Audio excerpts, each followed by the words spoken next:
سلامونه ګرانو کتونکو تاسو ته پته ده چې نن په ټوله نړۍ کې بشمول پاکستان د مزدورانو عالمي یا نړیواله ورځ چې دا هغه لمانځل کېږي.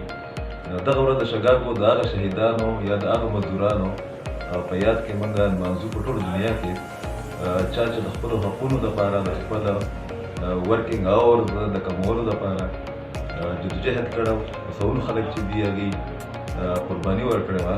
په پاکستان کې د مزدورانو حالات د ډېرو زیاتو ملکونو په مقابله کې ډېر زیات ښه دي. پکار ده چې په هغې کې نور هم بهتري چې ده ښه والی چې ده هغه پکې راوستی شي.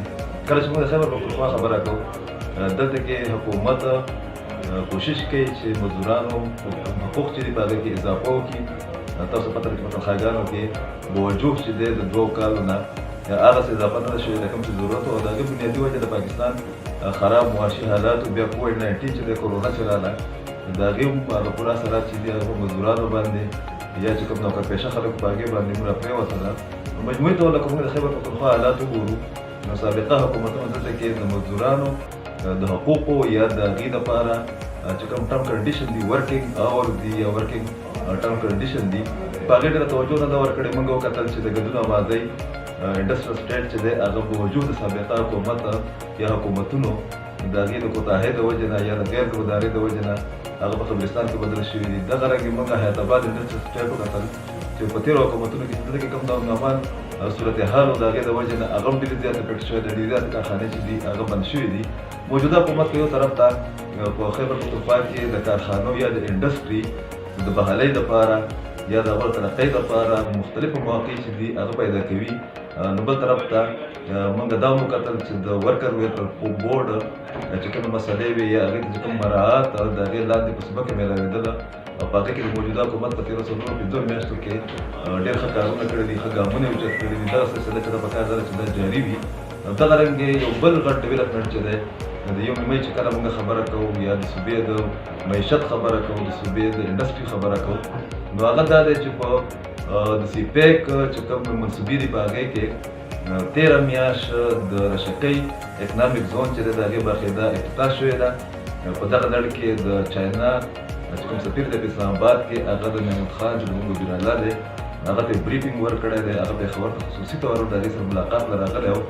په هغې باندې کار چې دی هغه تقریبا پیپر ورک د هغې کمپلیټ دی. د هغې دپاره بجټ چې دی هغه مختص کړی شوی دی. په دغه کې به ډېر زیات انډسټریز به لګي. پوره یو اکنامک زون دی کوم چې سپیک لاندې به کېږي. د هغې نه بعد بیا توقع دا ده چې د خیبر پښتونخوا معیشت زموږ چې کوم صنعت دی، بیا زموږ چې کوم کارخانې دي، د هغو سره بیا تړلی د مزدورانو چې کوم حقوق دي یا د هغو د کار دپاره مواقع چې دي په هغې کې به اضافه به کېږي یقیني طور له. دغه رنګې ضرورت د دې خبرې دی چې یو 2 انډسټریل زون چې ویلی کېږي دا چې په شمالي وزیرستان کې یا په بنو یا په ډیخان کې هغه هم زیر غور دی. په نوي بجټ کې امکان ده چې هغه په کوم شامل کړي به کې. دغه یو ښه ډیولپمنټ دی د خیبر پښتونخوا د مزدورانو په حواله باندې.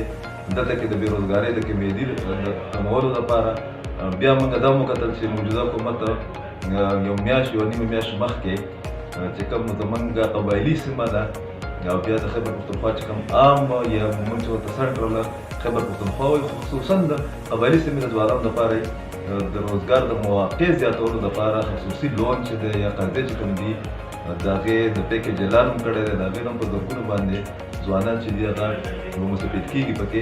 مجموعي طور له خو موږ د دې خلاصه وګورو نو هغه موږ په دې نتیجه رسېدی شو یا دا موږ ویلی شو چې کوم ډیولپمنټ روان دی، کوم پراګرس روان دی، کوم منصوبې روانې دي، نو موږ امید لرو چې 2023 چې دی هغه به په خیبر پښتونخوا کې د معیشت د بحالۍ لپاره، د مزدورانو د حالاتو د ښه کېدو دپاره، د رشقۍ اکنامک زون په شکل کې د هغو دپاره د مزید د کوم د نوکریانو یا د ملازمتونو چې کوم مواقع دي د هغې د اضافې دپاره او بیا د قبایلي سیمې د ځوانانو د خپل روزګار دپاره د موجوده حکومت چې کوم ګامونه دي دا ضروري دي. خو د هغې سره سره پکار دا ده چې موږ د ګډون آبادۍ د بحالۍ دپاره بیا کوشش وکړو. دغه رنګې موږ په سوات کې، موږ په جنوبي اضلاع کې بعد چې کوم زموږ انډسټریز هلته کې لوکل انډسټریز هغوی امکاناتو یا مخکې هغه موجود پکې د هغې د بحالۍ کوشش وکړو. 2-3 غټ میلونه چې په زرګونو خلک شوګر میلز چې کوم دي هغوی پکې اکوموډیټ کېدی شي. پکار دا ده چې د هغې د بحالۍ هم کوشش وکړو او دغه رنګ یې د